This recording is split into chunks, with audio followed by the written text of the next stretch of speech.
৭২-এর যে সংবিধানটা প্রণীত হয়েছিল, এই সংবিধানটা কিন্তু একটা জাতীয় সংবিধানের জায়গায় সেটা হয়ে গিয়েছিল কি আওয়ামী লীগের সংবিধান।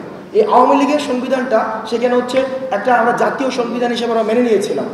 ফেসিবাদকে যারা পৃষ্ঠপোষকতা দিয়েছে, ফেসিবাদের যারা সুবিধা নিয়েছে বিভিন্ন ফর্মে, কারণ আওয়ামী লীগ প্রথমেই বলেছিল কিন্তু দল ছিল না, কিন্তু এটা একটা ধর্ম ছিল।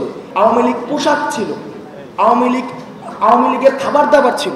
যারা অন্তর্বর্তীকালীন সরকারটি গঠিত না হতেই রাস্তায় বিভিন্ন যৌক্তিক দাবিতে নেমে আসছে। আমি প্রশ্ন রাখতে চাই, আপনারা এতদিন কোথায় ছিলেন? গত 16 বছর ধরে আপনি কেন ক্ষমতাকে প্রশ্ন করতে পারেন? কেন ফেসিবাদকে প্রশ্ন করতে পারেন? কেন রাষ্ট্র আপনি রাস্তায় দাঁড়াতেন যখন, তখন আপনাকে বলতে হতো যে আপনি রাস্তায় আপনাকে বলতে হতো আমি কোনো রাজনৈতিক দলের সাথে সংশ্লিষ্ট না। কেন রাজনৈতিক দলের সাথে সংশ্লিষ্ট হলে কেন দাবিটি জানাতে পারতো না?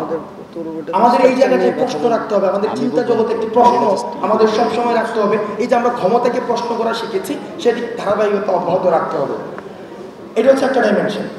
একটা বিষয় কি, এই যে আওয়ামী লীগকে মেনে নেওয়ার যে বিষয়টি আমাদের সব জায়গা থেকে আমরা মেনে নিয়েছিলাম, হাসিনা, খুনি হাসিনা এবং যেই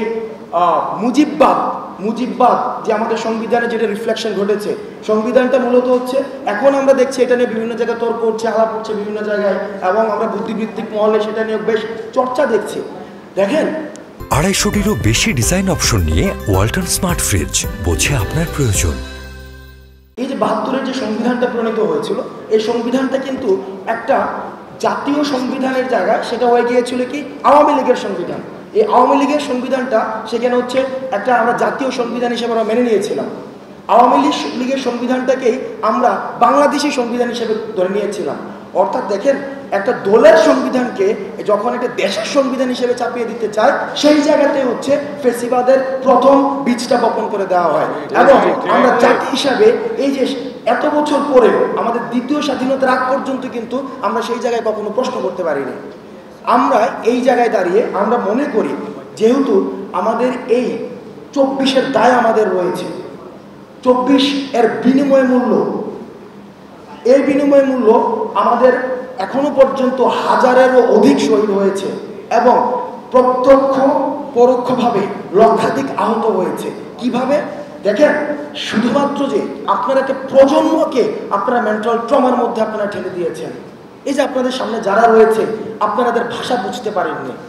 একটা প্রজন্ম, এই প্রজন্মের মেন্টাল ট্রমার এই দায়ভার যারা 71-কে পুঁজি করে, যারা মুজিববাদকে পুঁজি করে, যারা হাসিনাকে পুঁজি করে, শেখ মুজিবকে পুঁজি করে, যারা 24 পর্যন্ত এই ফেসিবাদকে টেনে নিয়ে এসছে, এই প্রজন্মকে এই মেন্টাল ট্রমাতে যে ফেলেছে, সেটির দায়ভার তাদেরকে নিতে হবে।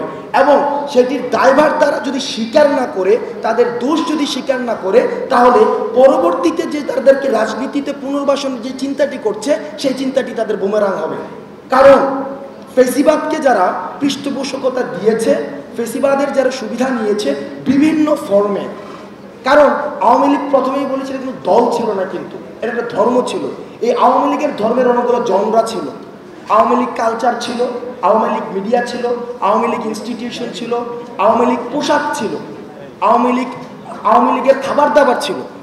আপনি দেখবেন পাকিস্তানি মুরগি, আমরা দেখেছি যে এই যে দেখেন, এটা মনস্তত্ত্বের মধ্যে কিন্তু বিশাল একটা, আমরা এটাকে স্বাভাবিকভাবে মেনে নিয়েছিলাম। আমরা ইলিশ বাণিজ্য চলেছে, ইলিশ দিয়ে রাজনীতি করা হয়েছে।